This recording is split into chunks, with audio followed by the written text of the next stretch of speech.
कर्ण पिशाचिनी एक भयावह गाथा।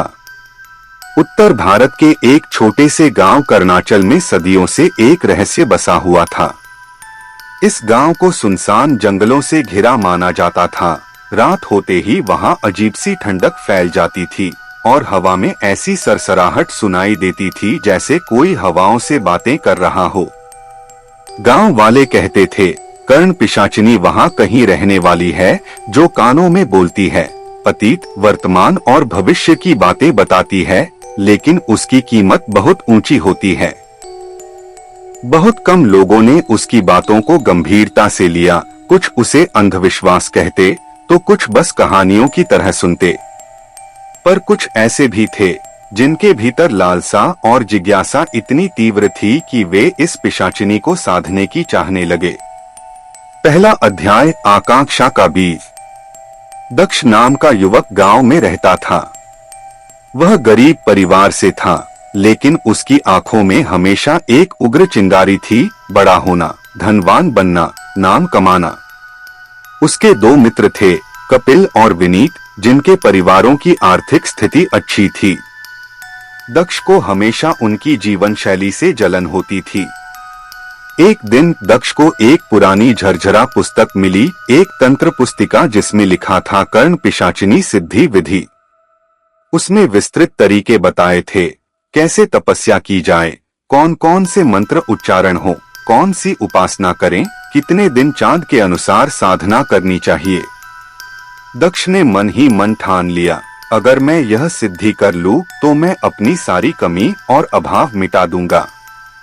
कपिल और विनीत को उसने थोड़ी झूठ सी कहानी बताई कि यह सिर्फ अध्ययन के लिए है, लेकिन हृदय से उसने उन्हें यह नहीं बताया कि वह इसे साधना के रूप में करना चाहता है। दूसरा अध्याय, साधना की शुरुआत। पुस्तिका के निर्देशानुसार दक्ष ने अपनी जीवन शैली पूरी तरह बदल दी। उसने मांसमदिरा त्याग दी, एकांत की जगह चुन ली। गांव के हाशिए पर, जंगल की सीमाओं पर एक पुराने खंडहर में वह रोज बैठता। पहले 7 दिन तो शांतिपूर्ण ही बीते, लेकिन 8वें दिन से अजीब अनुभव शुरू हुए। हवा में फड़फड़ाहट, पलक झपकते हुए कपिलापन और कानों में दूर से किसी की सरसराहट। रात को जब सब सो जाते, वह सुनता कि कोई धीरे से उसके कान में फुसफुसा रहा है, दक्ष। वह कांपने लगता, लेकिन पुस्तक कहती थी, डर से नहीं भागना, विषम अनुभवों का सामना करना। दिन बीते, 9 दिन, 10 दिन और अनुभव तीव्र होते गए। वह सपना देखता कि एक लड़की कानों में बात कर रही है, उसका रूप धुंधला, स्वर मधुर लेकिन गूढ़। एक रात उसने कल्पना की कि हाथों में एक वृक्ष उगा है, पत्तियां टूटती हैं, शहद की बूंदें गिरती हैं और एक कान में मधुर स्वर गूंजता है, आजा। उसे लगने लगा कि इस पिशाचिनी ने उसे स्वीकार लिया है, कि वह सिद्ध हो चुकी है। तीसरा अध्याय, शक्ति का आनंद।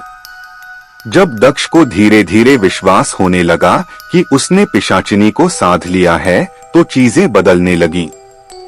पहली रात उसने सपना देखा कि गांव के खंडहरों में एक तिजोरी दबे हुई है और पिशाचिनी ने निर्देश दिया कि वह वहां खोदे। उसने वह सपना अपनी आंख खुले बताए और अगले दिन सचमुच उसी जगह खुदाई हुई और वहां मिट्टी के टुकड़े, सिक्के, पुराने आभूषण मिले। उसके पास इतनी जानकारी आने लगी कि लोग हैरान हो गए, कौन कब आएगा, कौन कहाँ जाएगा, किसने चोरी की, किसने झूठ बोला। उसकी प्रतिष्ठा बढ़ी। वह अपनी अवस्था देखकर घमंड में आ गया। उसने पिशाचिनी को प्रेमिका का दर्जा देने की इच्छा व्यक्त की। मुझे तेरा दर्शन चाहिए, उसने कहा। पिशाचिनी ने कहा, मैं आऊंगी, पर जब समय आएगा। पहले तू मेरे वचन को मत तोड़ना। दक्ष यह देखकर खुश हुआ कि उसकी सारी इच्छाएं पूरी होने लग रहीं। लेकिन जैसे ही उसने यह खुशी मनाई, संकट की आहट आने लगी। चौथा अध्याय, वचन और सीमा। पिशाचिनी ने धीरे धीरे नियम तय किए। वह कहती थी, तू गांव में रात को नहीं आएगा, किसी और स्त्री की ओर नहीं देखेगा, वचन को नहीं तोड़ेगा। दक्ष ने ऐसा किया, लेकिन उसकी माँ जो गांव में रहती थी, उसके हाथ का खाना लेने वह जा रहा था। पिशाचिनी क्रोधित हुई। उसने कानों में ऐसी आवाज दी कि उसके कान के पर्दे फटने को हो गए। शरीर अंदर से तना हुआ महसूस हुआ। सांस फूलने लगी। वह गांव नहीं जा सका। माफी मांगते हुए जंगल में आकर बैठ गया। कहा, मेरी गलती है, मैं तुम्हें बुलाया, अब छोड़ दो। पिशाचिनी ने कहा, मैं तुझसे छोड़ूंगी नहीं। तुझे अपने शरीर की आवश्यकता है, मैं तेरी आत्मा में रहूंगी। मैं कहती हूँ, वक्त आने पर तू मुझे देख सकेगा। उसे अकेलापन सताने लगा। दुनिया से कट गया। उसके दोनों मित्रों ने उससे दूरी बना ली। 5वां अध्याय, संघर्ष और विकर्षण। एक दिन कपिल और विनीत ने सोच लिया, दक्ष को पिशाचिनी का वश आ गया है, हम उसे वश में कर सकते हैं। वे एक शमशानवादी तांत्रिक के पास गए। तांत्रिक ने कहा, यह काम जानलेवा है, लेकिन अगर तुम पूरा पैसा और वचन दो तो मैं उसे वश में कर सकता हूँ। कपिल और विनीत ने पैसे, अनुग्रह और वचन दे दिए। अगले दिन तांत्रिक उन्हें ले गया शमशान में बने एक छोटे कमरे में। तांत्रिक ने सुरक्षा घेरे बनाए, मंत्र पढ़े। असहज परमाणु ऊर्जा फैली। तभी हवा सिहर उठी, पेड़ सरसराए, अचानक ठंडी ठंडक छा गई। तांत्रिक और कपिल विनीत ने देखा कि कर्ण पिशाचिनी प्रकट हुई, रूप कभी स्त्री का, कभी भयावह राक्षसी का। दक्ष नाम ले रही थी, रो रही थी, मुझसे दूर मत जाना। तांत्रिक ने जोर से कहा, कर्ण पिशाचिनी, मेरे वश में आओ। उसने हिंसक रूप धारण किया, नाखून खड़कने लगे, आंखें फड़कने लगीं और वह कपिल की गर्दन पर झपटी। तांत्रिक ने कपिल और विनीत को आदेश दिया, या तो पिशाचिनी वशीभूत हो या गला काट दो। लेकिन उसी पल दक्ष होश से जाग गया। उसने चिल्लाया, छोड़ो। पिशाचिनी ने क्रुद्ध स्वर में कहा, तू ही मेरा है। लेकिन तांत्रिक ने मंत्र जारी रखा और एक आघात के साथ उसने पिशाचिनी को अस्थिर कर दिया।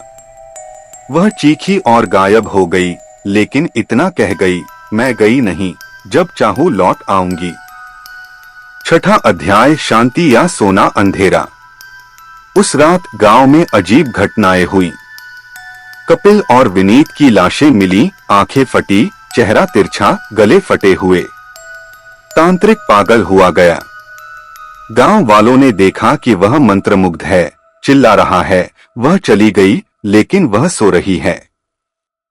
दक्ष मानव शरीर पर जी रहा था, लेकिन उसने अब भी पिशाचिनी की उपस्थिति अनुभव की। एक हल्की सरसराहट, एक मंद आवाज, मैं वही हूँ। उन्होंने उसे सम्मानित किया, धूप जलाई, हवन किया, तांत्रिकों को बुलाया, लेकिन सब कहते वह चली नहीं जाती। दीर्घकाल में दक्ष उसी खंडहर में निवास करने लगा।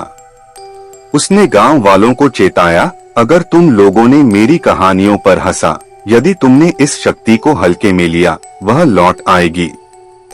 और आज भी जब रात की कोहराम में तुम कानों में कोई मधुर स्वर सुनो, डरना मत, हो सकता है कर्ण पिशाचिनी लौट आई हो। उपसंहार और शिक्षा। कर्ण पिशाचिनी की यह कथा सिर्फ एक डरावनी कहानी नहीं है, यह चेतावनी है उन लालसाओं की जो शक्ति के नाम पर प्राण ले लेती हैं। लालसा जब अत्यधिक हो जाए, वह व्यक्ति को खा जाती है। उस शक्ति को साधना जो हमारी समझ से परे हो, बिना मार्गदर्शन करने पर विनाश का मार्ग लेती है। वचन, हृदय की पवित्रता और संतुलन ये मामलों में निर्णायक होते हैं। भले ही कोई शक्ति हो, उसका उपयोग हमें उसी सापेक्ष और मर्यादा में करना चाहिए।